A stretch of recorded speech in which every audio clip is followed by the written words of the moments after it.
उन्होंने लिख दिया हाथ पर। बड़े उसमें घंटा शंखनाद और बजाते दिग्विजयी पंडित विजय प्राप्त हुई। उधर से पूज्यपाद श्री जीव गोस्वामी यमुना जी से स्नान करके आ रहे। जब ये सुना तो नजदीक गए, बोले तुम क्या बोल रहे हो, तुम विजय प्राप्त करके आ रहे हो? अरे मैं उनका एक छोटा सा सेवक हूं। राधे राधे भक्तों, श्री परम पूज्य श्री प्रेमानंद जी महाराज जी के दिव्य वचन व सत्संग को सुनने के लिए हमारे चैनल को सब्सक्राइब करें और कमेंट में राधे राधे जरूर लिखें। और इस सत्संग को बीच में छोड़कर इस सत्संग का अपमान न करें। जो गुरुदेव भगवान के वाणी व मुख से निकलता है वो हम आप तक पहुंचाने का प्रयास करते हैं। दोस्तों, इन्हीं दिव्य वाणी को सुनने के लिए हमारे चैनल को अभी तुरंत सब्सक्राइब करिए और कमेंट में राधे राधे जरूर लिखिए। राधे राधे। कुछ क्षण मेरे सामने बात केवल कर ले तो मेरे गुरुदेव की बात करता है, मैं उनसे विजय प्राप्त करके आया हूं। भला भागवतिक महिमा से युक्त बुद्धि और वो शास्त्री विद्वान कुछ क्षण में परास्त किया। भूल कर शब्द मत निकाल देना, मैं रूप गोस्वामी पर विजय प्राप्त, उनका एक छोटा सा दास हूं, जीव गोस्वामी ने कहा, और वो परास्त हो गया। ये सूचना किसी ने श्री रूप जी को दी। हर शिष्य का यही कर्तव्य है जो गुरुदेव भगवान के प्रति करना चाहिए, जो जीव गोस्वामी जी ने किया। जब ही जीव गोस्वामी जी पहुंचे तो बहुत ही आवेश में श्री रूप जी एक आनंद में जा रहा था, विजय श्री का आनंद लिए हुए। हमारा कर्तव्य क्या है? सामने वाले को सुख पहुंचाना। अरे मैं हार लिख दी तो क्या चला गया, वो आनंदित तो जा रहा था, तुमने उसको परास्त किया, अपराध। चलो मैं तुम्हारा त्याग करता हूं। अब आप विचार करो क्या अपराध है? कोई भी शिष्य जो सहृदय अपने गुरुदेव को भगवान मानता है, प्राण मानता है, वो अपने गुरुदेव की अवहेलना कैसे बर्दाश्त कर सकता है? हटा दिया, अब जिया नहीं जा रहा। यह है गुरुदेव की भक्ति। जिया नहीं जा रहा था, कैसे उनके सेवा के बिना, उनके दर्शन के बिना कैसे जिए? अब जीवन तो धारण ही करना है, क्योंकि गुरुदेव का मेरा तो है नहीं कि मैं त्याग सकूं। जब गुरुदेव छुटवाए तो जीवन छूट जाए। तो 2-3-4 दिन में जाते जहां आटा मिलता तो घोर के पी लेते, ऐसे आटा, बस प्राण पोषण होता है। गुरुदेव के बिना जीना क्या? और धीरे धीरे, अब शरीर तो शरीर है ना, अनुकूल पदार्थ ना मिलने पर धीरे धीरे पेट बढ़ गया, जल उदर जैसा रोग बढ़ा, उदर में परेशानी। एक दिन सनातन जी भिक्षा, अरे माई जल्दी दे दे, समय हो रहा है। तो कहा इससे तो अच्छा मेरा बाबा है जो कभी कभी आता है, आटा घोर के पीता है। ब्रजमंडल में ऐसा तपस्वी महापुरुष जिसका मुझे परिचय नहीं, तो किधर से आता है बताया, उधर झाड़ियों में रहते हैं। वहां गए तो अश्रुपुलकित भगवत स्मरण प्राण, पेट बढ़ा हुआ, बड़ा कष्ट। अरे अच्छा कैसे? तो हम पूरी बात बताई कि हमसे लगता है अपराध बन गया। कितनी उन्होंने ये नहीं सोचा यार हमने वो आपकी निंदा कर रहा था, उसको ऐसा नहीं, मेरे से अपराध। अगर गुरुदेव कह रहे हैं अपराध बन गया तो बन गया, मेरे से अपराध। हिम्मत भी नहीं हुई कि मैं एक बार जाकर प्रार्थना करूं। गुरुदेव ने कहा दूर तो दूर। सनातन जी ने कहा चलो हमारे साथ चलो। गए साथ तो उनका ठीक है, इसने अपराध किया, लेकिन आप अपराध नहीं कर रहे। महाप्रभु का क्या आदेश है? जीवे दया। ये दया है आपकी। भक्ति में श्री रूप जी का प्रथम पदार्पण हुआ, लेकिन शरीर धर्म से पहले सनातन जी, सनातन और रूप। पर भक्ति में पहले तो इसीलिए भक्ति में पहले रूप जी का नाम आता, फिर सनातन जी।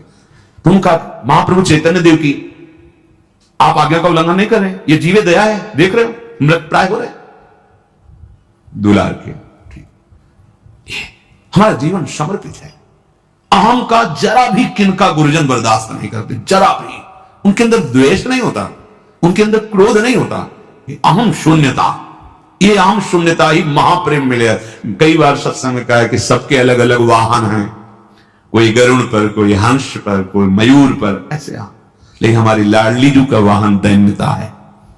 इसीलिए प्रीति की रीति रंगीन हुई जाने, यद्यपि शकल लोक चूड़ामणि, पर दीन अपन को माने। हम लाडली जू के गुरुदेव के प्रताप से जैसे भी हैं, चरण आश्रित हैं। आप सब जो भी हमारी श्री लाडली जू के शरणागत हैं, तो हमारे हृदय में ये नहीं बर्दाश्त हो पाएगा कि थोड़ा भी आप में अहम है। जहां दिखेगा आप बहुत सही चल रहे हो, बहुत अच्छे चल रहे हो, दूसरों से बताओगे आपकी प्रशंसा होगी, लेकिन यहां आपका वो अहम नष्ट किया जाएगा। अगर उसे बर्दाश्त कर गए तो अमोघश्च इसलिए लिखा मां संगस्व दुर्लभो दुर्गमो फिर अमोघश्च। आपको लगता है कोई हम कार्य करे हमें शाबाशी मिले, आप करते तो शाबाशी मिलती। मेरी प्रिया जो ने करा है तो जय श्री राधे बोलना है हमको भी मिलके और आपको भी मिलके, शाबाशी की क्या जरूरत है। यंत्र को बोले बहुत अच्छा माइक चल रहा है, शाबाश शाबाश, इसको बोले, इसको शाबाश बोले, तू बहुत बढ़िया बोल रहा है, बोल पाएगा? नहीं बोल पाएगा। ऐसे यहां मूकम करोति वाचालम पंगुम लंघयते गिरिम यत् कृपातम हम वंदे परमानंद माधव। समझो श्रीपाद कह रहे श्रुत सुहृदांधवान विद्धि बंधान, ये तुम्हें अंधा बना देंगे। कौन?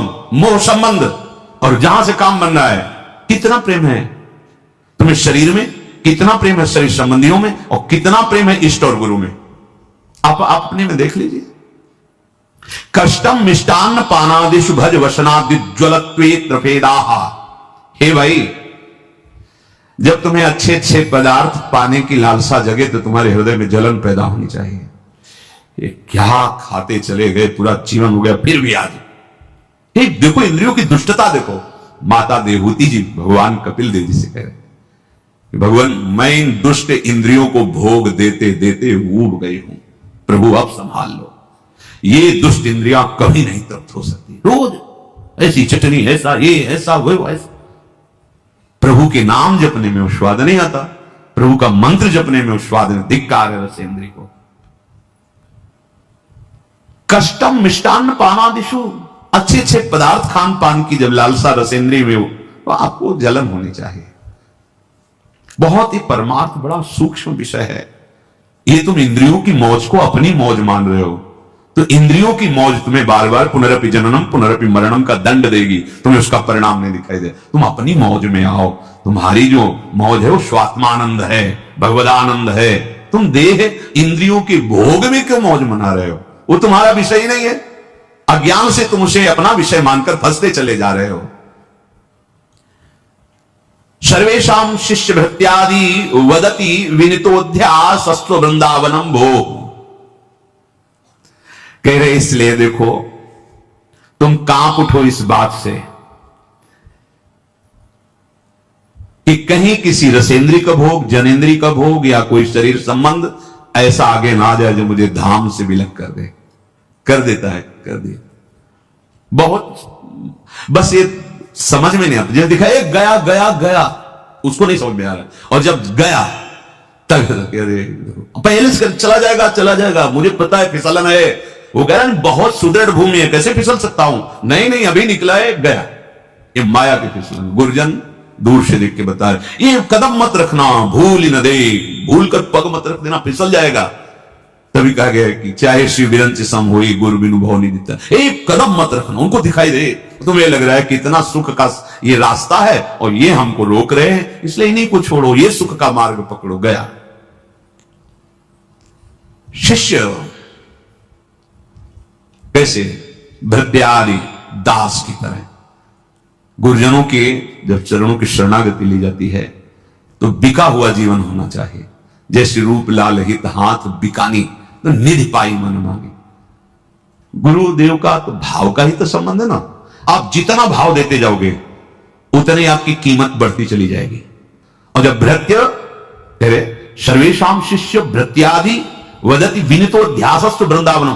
प्रभु आपके सिवा कोई सहारा नहीं, हमसे गलती हो सकती है, हम आपका विरोध भी कर सकते हैं, आपके प्रतिकूल भी चल सकते हैं, नाथ पर आप हमें दंड देना, आप कभी उदासीन मत हो जाना, आप कभी हमें भृत्य एक छोटे से सेवक जैसे बिका हुआ दास होता। मदन गोपाल शरण तेरी आयो, इस पद में श्री भट्ट देवाचार्य जी कह रहे हैं कि घर का दास, बिका हुआ दास, निज दास, घर जायो दास की तरह। प्रभु मुझसे गलती हो सकती है, जैसे हम अपनी मां से लड़ जाते हैं अपनी कामना के लिए, अपने अज्ञान के कारण। पर मां को हम मां ही तो मानते हैं ना। ये तो नहीं कह देते कि वो आज तुम हमारे मनोनुकूल भोजन नहीं दिया तो तुम मेरी मां नहीं, वो मेरी मां। तुम्हारा गुण, तुम्हारा दोष हमारे संबंध में नहीं आएगा। तुम हमारी मां हो, बस मां। गुणवान तो मां और दोषमयी तो मां। अगर हमारी कामना की पूर्ति नहीं हो रही, वो हमें डांट रही, तो हमें दोष दिखाई दे रहा है कि मां तो बहुत डांटती लड़ती, पर मां है। चलो ये लौकिक भाव। अलौकिक, मेरी मां सदगुरु है, इसने मुझे अध्यात्म में जन्म दिया है। वो जगत में पांच भौतिक माया में जन्म देने वाली मां, और इसीलिए गुरु को ब्रह्मा कहा गया है। गुरु ब्रह्मा, क्योंकि ब्रह्मा का कार्य सृजन करना। गुरुदेव ने मुझे अध्यात्म मार्ग में जन्म दे दिया, और गुरु विष्णु अब वही पोषण भी कर रहे हैं हमारे अध्यात्म का। और गुरुदेव महेश्वर, महेश्वर का कार्य है भगवान शिव का विनाश। गुरुदेव हमारे हृदय में छुपे हुए जितने काम, क्रोध, लोभ, मोह, मद, मत्सर, इन सब का नाश कर देते हैं। इससे गुरु साक्षात परब्रह्म तस्मै श्री गुरुवे नमः। तो बोले शिष्य को कैसा होना चाहिए? भृत्यादिवत, बिका हुआ दास। जो बिका हुआ दास, थोड़े से लोभ में क्षमता आ जाती सहन करने की। कई बार हमने सत्संग सुना, ज्यादा तुम देखे नहीं, हितधाम में काम हो रहा था पूज्य महाराज जी की तरफ से, तो वहां धूप कड़क, और वो तस्लामी तो गारा समय, वो जो उनका सबका स्वामी होता है ठेकेदार, वो आ गए उनको गालियां दे, इतना ही काम हुआ, ऐसा वैसा। बाद में उन्होंने पूछा कि आप इतनी धूप में काम करें, वो गाली दिया, आपको बुरा नहीं लगा? तुमको अगर बुरा लगेगा तो शाम के जो रुपया मिलते हैं देगा नहीं, रुपया नहीं देगा तो परिवार का पोषण। थोड़े से लोभ में इतनी क्षमता आ गई कि गाली दे रहा है, धूप है, सब से, और आपको भगवत प्राप्ति का लोभ नहीं है। आप ऐसे कर रहे हैं, अवहेलना कर रहे हैं भगवत प्राप्ति का लोभ। सहित सहित बाढ़े भगति गृह तन गुरु हित गार। समझ में आता है? नहीं भाई, ये भिखारी वाली बात नहीं है, ये महान धनी बनने वाली बात है। जिसके प्रिया प्रीतम धन है, उससे बड़ा धनी कौन हो सकता है? गुरुदेव हमारे जो अहंकार जनित कूड़ा करकट है उस पर, इसीलिए क्या शिष्य भृत्यादि वदति विरितो ध्यासस्तु वृंदावनम भो। वृंदावन में शिष्यता स्वीकार करके ऐसे रहो जैसे बिका हुआ दास, घर जाया दास। घर जाया दास, हम कहीं जा ही नहीं सकते। जैसे भी हम आपके हैं, हे वृंदावन धाम, हे गुरुदेव, मेरी मति गति आपके विरोध में भी हो सकती है, पर करुणा करके आप कभी न छोड़ना। बात समझना है। हमारा मन है कभी खिलाफत कर सकता है, हमारी मति है कभी विषयी मति है, कभी निश्चय आपके विरुद्ध भी कर सकती है, पर नाथ आप कभी मत छोड़ना, आप हमें स्वीकार करते रहना। अंदर से ये दासत्व स्वीकार करने वाले को श्रीपाद कह रहे हैं कि वो जो बड़े सत्कर्माणि कृतानि श्री हरिराराधिता श्रुतोपनिषतो आमृति वृंदारण्य यदैव संकल्पितो वासः, जो ऐसा संकल्प लेकर के बिका हुआ मैं दास श्री प्रियालाल का, गुरुदेव का, आजीवन वृंदावन में ही रहूंगा, चाहे जैसी परिस्थिति आवे मैं यही प्राण त्यागूंगा, तो समस्त सत्कर्मों का फल, समस्त हरि आराधना का फल, समस्त वेदांत श्रवण का फल उसे प्राप्त हो गया केवल वृंदावन वास मात्र से। चलते हैं भगवान श्री राम के पावन चरित्र का कथन श्रवण करके, कलिमल का नाश करके अपने हृदय में आराध्य देव की अनन्य भक्ति धारण करते हैं। प्रसंग चल रहा है श्री रघुनाथ जी के समीप समस्त अयोध्यावासी ऋषि मुनि बैठे हैं, भगवान सबको उपदेश किए। पीछे 2 दिन चर्चा चलती रही। भगवान शिव कहते हैं, उमा ये अयोध्यावासी सब कृतार्थ रूप है। अब इनको कृतार्थ होना नहीं, क्योंकि अवध धाम में वास करते हैं। ए भाई, आप भी कृतार्थ रूप हैं, क्योंकि आप वृंदावन धामवासी हैं। देखो, स्वीकृति से सब बात बन जाती है। जब मामा प्रयागदास जी से कोई संत भगवान विनोद, अरे मामा तुम तो गिरदा लगाए ऐसे गद्दा में बैठे रहते हो, कभी देखते नहीं कि आप माला जप करते हो या ऐसा। बोले माला वो जप करे जिसके साधन बल है। हमारे जीजा राम जी, जी सिया जी, अब तो हम उनके साले हैं। बस ये स्वीकृति, संबंध स्वीकृति। काहू के बल भजन, काहू के आचार, व्यास भरोसे। तो भला ऐसे संबंध को कभी विस्मरण होगा क्या? तो सतत अखंड स्मृति चल रही है, पर वो बाहर से कुछ दिखाई नहीं दे रहा। स्वीकृति हम लोगों की बाहर से भले क्रियाएं भागवती को स्वीकृति संसारिक बनी रहती है। ये मेरी पत्नी, ये मेरा पुत्र, ये मेरी पुत्री, ऐसा ऐसा, मैं ऐसा विधान करूंगा कि सुखी हो जाएंगे, कैसे इतना रुपया जमा करूंगा, इतनी व्यवस्था करूंगा, ऐसा करूंगा। ये स्वाभाविक सोच एक ही नहीं, पूरी सृष्टि की है, पशु पक्षी की भी है। मैं ऐसा कर उस जीव की हिंसा करके उसका मांस लाके अपने बच्चे को पाऊं, पुष्ट करूं, सबकी इसी में चेष्टा चलती है। ये चेष्टा कोई निंदनीय नहीं है, ये तो विधान है सृष्टि का। अब जो विधान भगवत प्राप्ति का आया, आत्मसमर्पण का आया, वो उमा अवध